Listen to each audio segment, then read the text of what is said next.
আসসালামু আলাইকুম। ২০২৬ বিশ্বকাপের গ্রুপ স্টেজে সর্বশেষ ম্যাচটাতে ব্রাজিল খেলতে নামবে স্কটল্যান্ডের এগেইনস্টে। আর ওই ম্যাচটাকে কেন্দ্র করে ব্রাজিল অলরেডি দুইটা ট্রেনিং সেশন কমপ্লিট করেছে। আর ওই ট্রেনিং সেশনে আমরা উইথ নেইমার জুনিয়রকে দেখতে পাইছি যে নেইমার জুনিয়রকে নিয়ে ট্রেনিং করেছে। এখন কথা হচ্ছে নেইমার জুনিয়র যদি সামনের ম্যাচটা খেলে তাহলে কোথায় খেলবেন, কোন পজিশনে খেলবেন, নেইমার জুনিয়র খেললে এই টিমটার অ্যাডভান্টেজ কী হবে এবং উইক পয়েন্ট কী হইতে পারে সেই সম্পূর্ণ বিষয়টা নিয়ে কথা বলার ট্রাই করবো। Hey guys, welcome to another football episode video, যে ভিডিওতে আমরা ব্রাজিলের নেক্সট ম্যাচের পরিকল্পনা এবং লাস্ট ট্রেনিং সেশনটা নিয়ে কথা বলতে এসেছি।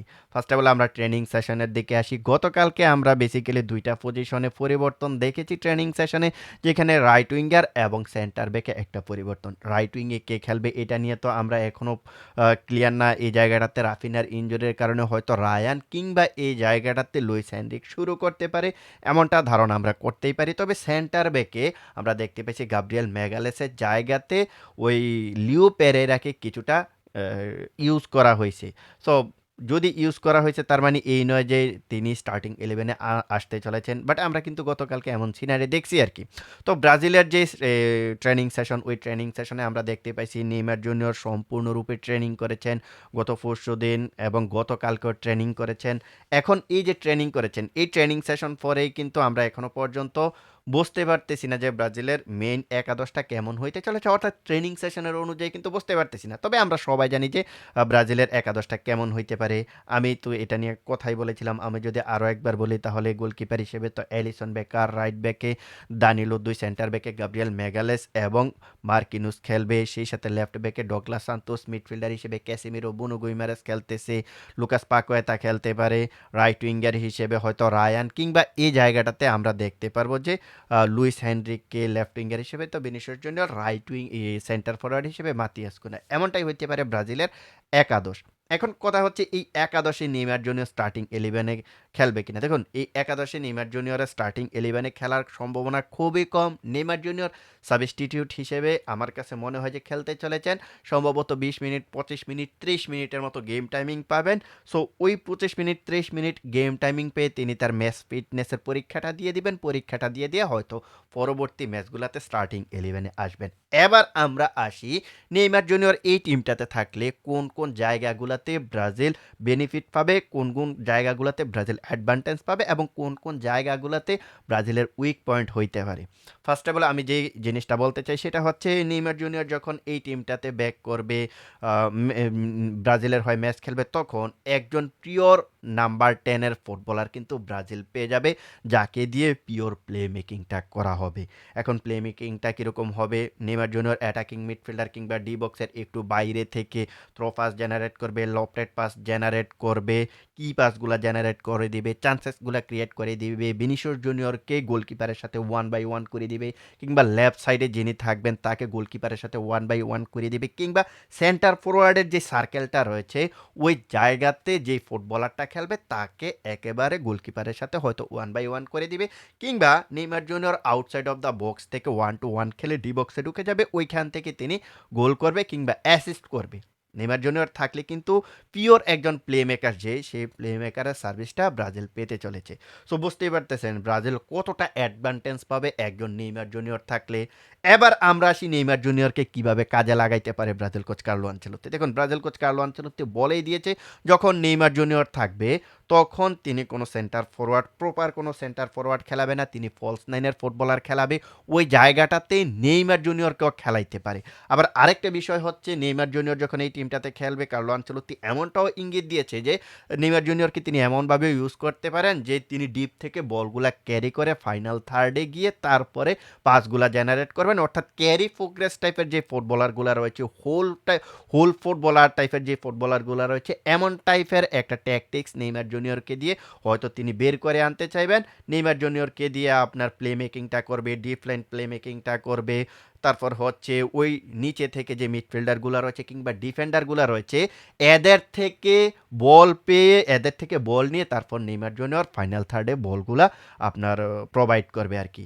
এমন টাইপের আমি যদি রুলের কথা বলি তাহলে আপনার ওই টনি ক্রুসের, রিয়াল মাদ্রিদে থাকা অবস্থায় টনি ক্রুসের যে দায়িত্বটা, সেই দায়িত্বটা নেইমার জুনিয়রকে দিতে চলেছে কার্লো আনচেলত্তি। সো আমি ২ টা পয়েন্টের কথা বলেছি। একটা হচ্ছে ফলস 9 আর একটা হচ্ছে deep line play maker. So বুঝতেই পারতেছেন নেইমার জুনিয়রকে এই জায়গাটাতেই খেলাবে। আর নেইমার জুনিয়র যে একেবারে লেফট সাইডে সরে খেলবে বিষয়টা এমন না। নেইমার জুনিয়র হাফ স্পেস এবং সেন্ট্রাল যে জোনটা রয়েছে ওই জায়গাতেই নেইমার জুনিয়র থাকবে। সো এমনটা যদি হয় তাহলে নেইমার জুনিয়রের গোল করার সম্ভাবনা খুবই কম।